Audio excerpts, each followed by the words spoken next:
right, I'm Roseanne. I'm the nurse here. I had an ultrasound picture of your baby, and I know you had some questions about that. All of my friends are telling me to have an abortion, that it's not actually a baby yet.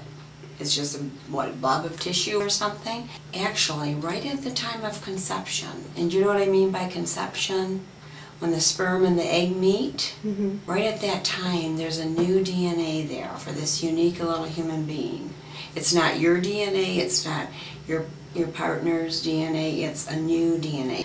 It implants in the lining of the uterus. The baby is receiving nutrients, and that's where the baby grows. At about 18 days to 21 days, so say 3 weeks after you've conceived, there's already a heartbeat there.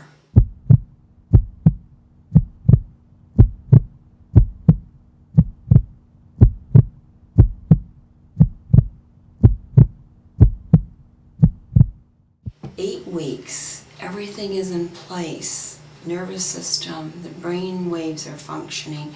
It goes from being called an embryo to a fetus at that time, and that means in Latin little offspring or little one.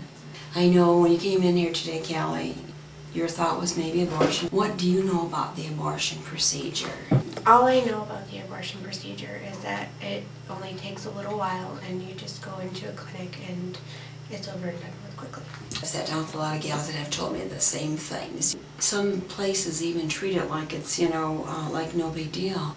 And they don't even explain a lot of things to you and tell you exactly what's going to happen and the risks. The abortion procedures change according to how far along you are.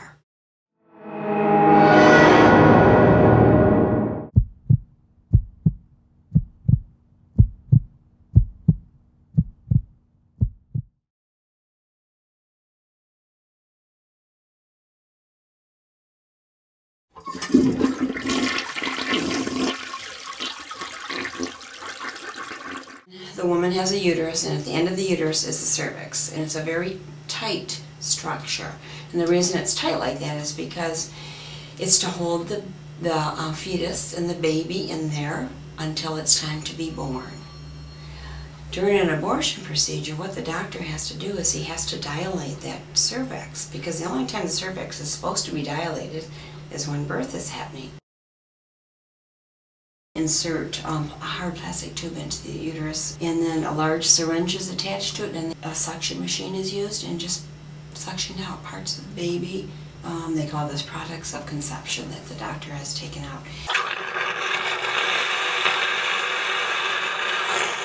Up to the point of 13 to 24 weeks, that is called dilatation and evacuation, or D&E. And this is done usually during the second trimester of pregnancy. At this point, the fetus is too large to be broken up by a suction machine. So they have to insert these rods called luminaries a day or two before the abortion. Once the cervix is dilated, then the fetus's head is brought out and delivered first, and the head is crushed. And then the rest of the baby is delivered. And it's a lifetime decision.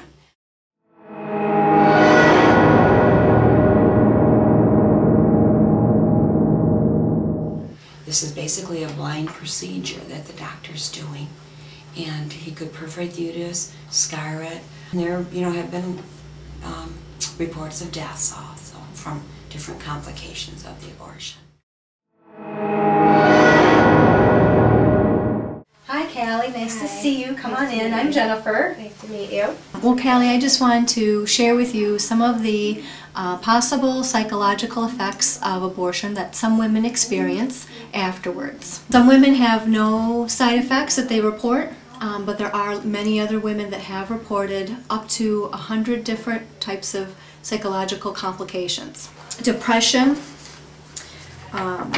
loss of self-esteem, self-destructive behavior, suicidal tendencies, sleep disorder, memory loss, chronic problems with relationships, dramatic personality changes, anxiety attacks, guilt, remorse, flashbacks, increased tendency towards violence, chronic crying, difficulty concentrating, loss of interest in previously enjoyed activities or people, and sometimes difficulty bonding with children.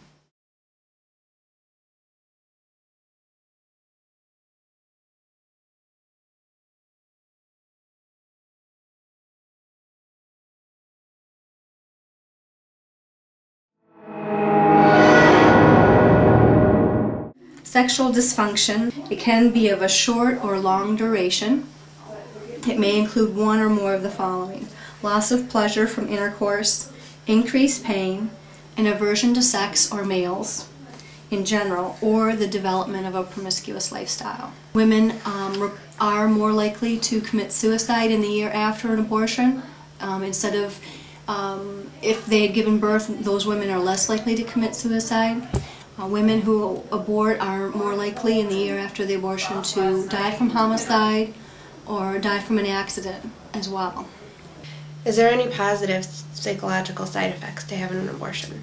Some women do report one positive emotion, and that is relief, which is understandable because so many women feel pressure just to get it over with. Really the only choices women have once they're pregnant is, are they going to carry that baby and make an adoption plan? Are they going to carry that baby and parent? Or are they going to terminate the pregnancy? America has the most liberal abortion laws in the entire world. America has abortion legal through all 9 months of pregnancy, whereas other countries have restrictions on the amount of time can pass before an abortion takes place. So it's not just about the baby. If it is a life-changing decision, abortion harms women. I really just want women to make sure that they are fully informed before they go through and make such an important decision in their life.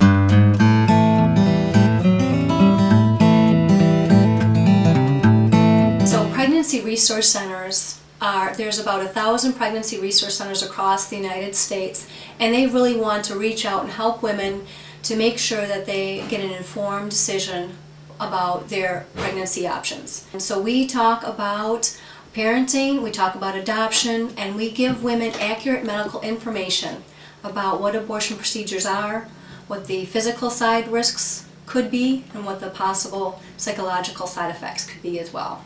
Not only do we offer pregnancy tests, many of the pregnancy resource centers offer ultrasound to confirm a viable intrauterine pregnancy.